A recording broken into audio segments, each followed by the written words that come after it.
नमस्कार दोस्तों, आज हम आपको बताएंगे कि एक बिहारी को लुधियाना में किस तरह से जलील किया जाता है और ज़बरदस्ती कोई भी सामान खरीदने के लिए जाता है तो उससे ज़बरदस्ती पैसा लिया जाता है।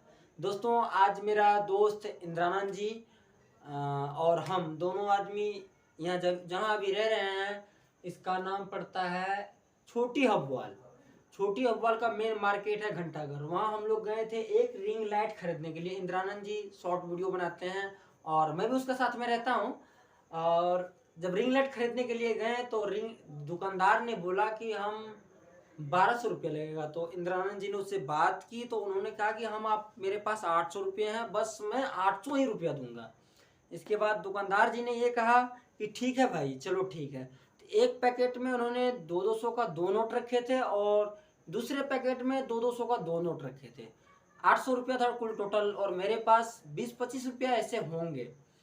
तो इसके बाद जो है इंद्रानंद जी ने एक पैकेट से रुपये निकाल के दिए तो 400 रुपये थे और दुकानदार ने वो अपने गल्ला में मतलब अपने बॉक्स में रखने के बाद उन्होंने कहा कि आपको 1200 रुपये ही लगेंगे और आपको देना होगा। इस पे हमने भी बातचीत की। उन्होंने हम लोगों को बहुत जलील किया कि पैसे नहीं होते हैं, बिहारी ऐसे होते हैं, बिहारी ऐसे होते हैं। पता है इसका सबसे मेन कारण क्या है? हम लोग को अपने आप में गर्व नहीं बल्कि अफसोस हो रहा है कि आखिर हम लोग ऐसा क्यों हैं। सबसे बड़ा इसका बात है कि बेरोजगारी। बिहार में रोजगार नहीं मिलने के कारण हम लोग यहाँ लुधियाना में दर दर के ठोकरे खा रहे हैं। और पता है यहाँ माँ की गाली देता है, यहाँ तक कि मारने के लिए उन्होंने तन गया। तब तक इंद्रानंद जी के हाथ में एक चांदी का छोटा सा ब्रासलेट था और उन्होंने वो ब्रासलेट निकाल के दिया।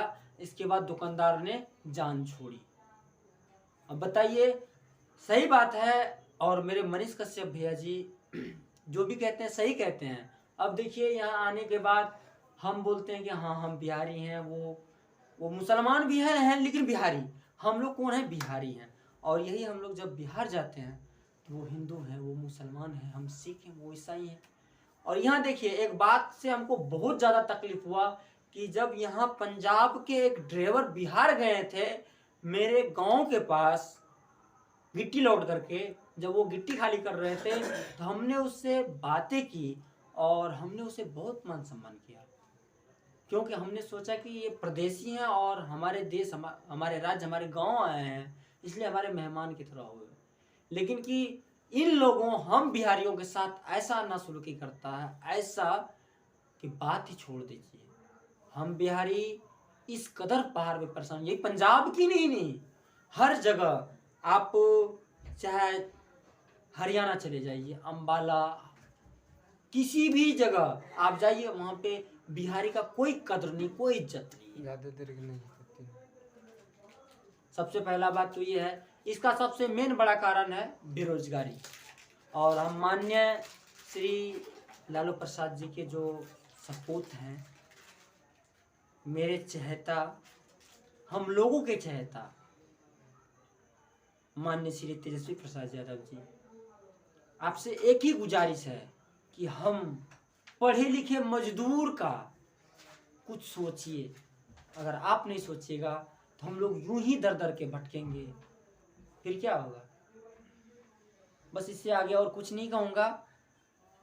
जहाँ तक इच्छा, जहाँ तक हम लोग का शक्ति है करता हूँ। आप मेरे वीडियो तो देखे होंगे आगे का कि हम लोग तोड़ाई का काम करते हैं। यहाँ से साइकिल चला के जाना, एक तो कमरा ढंग का नहीं, अगर कमरा मिला तो वहाँ पे लाइट बिल बहुत सारे झेल होते हैं। यहाँ टाइम पे पानी नहीं मिलता है।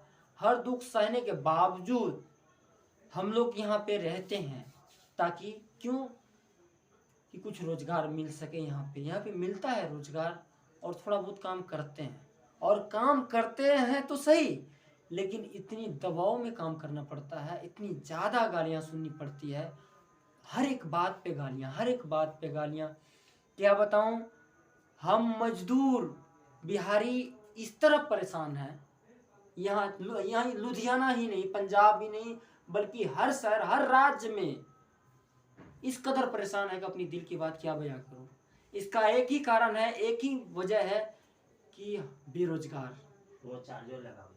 ठीक, तो मैं इससे ज़्यादा कुछ नहीं कहूँगा कि बस तेजस्वी यादव जी, मेरे माननीय श्री उप मुख्यमंत्री जी, आपसे इतना ही रिक्वेस्ट है, गुजारिश करता हूँ कि हम मजदूरों के लिए, हम जो पढ़े लिखे इंसान हैं उसके लिए कम से कम कुछ न छोटी से छोटी रोजगार जरूर देने की कृपा करें।